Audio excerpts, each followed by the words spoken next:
ఖమ్మం జిల్లా ఎంఆర్పీఎస్ ఆధ్వర్యంలో మండల కేంద్రాల్లో ఎంఆర్ఓ ఆఫీసులు ముట్టడి కార్యక్రమం జరిగింది. వికలాంగుల పెన్షన్లు తక్షణమే పెంచాలని డిమాండ్ చేస్తూ వికలాంగులతో కలిసి ధర్నా నిర్వహించారు.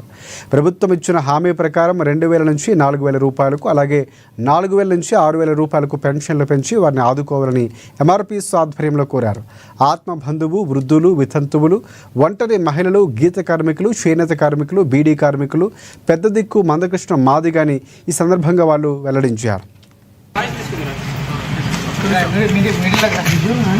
రేవంత్ రెడ్డి గారి ఫస్ట్లో ఏమన్నారంటే వికలాంగులకు, వితంతులకు, ఒంటరి మహిళలకు, కళ్ళు గీత కార్మికులకి వికలాంగులకు 6000 ఇస్తానని చెప్పారు. వితంతులకి, ఒంటరి మహిళలకు 4000 అన్నారు. అది ఇప్పుడు దాకా నిర్వహించలేదని ఇప్పుడు 3 months నుంచి మా బాధలు ఏందో, వికలాంగులు పడే బాధలు ఏందో ఆల్రెడీ రేవంత్ గారు చూస్తూనే ఉన్నారు.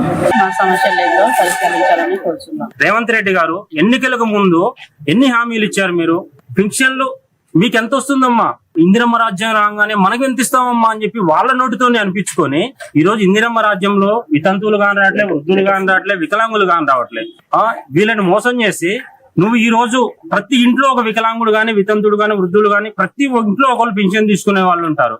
ఈ పింఛన్లు తీసుకునే వాళ్ళతో మాకు సంబంధం లేదే అని చెప్పి నువ్వు ఈనాడు పదవికి రాజీనామా చేసి మళ్ళీ ఎలక్షన్కి వెళ్ళి మళ్ళీ నెగ్గగలుగుతావా?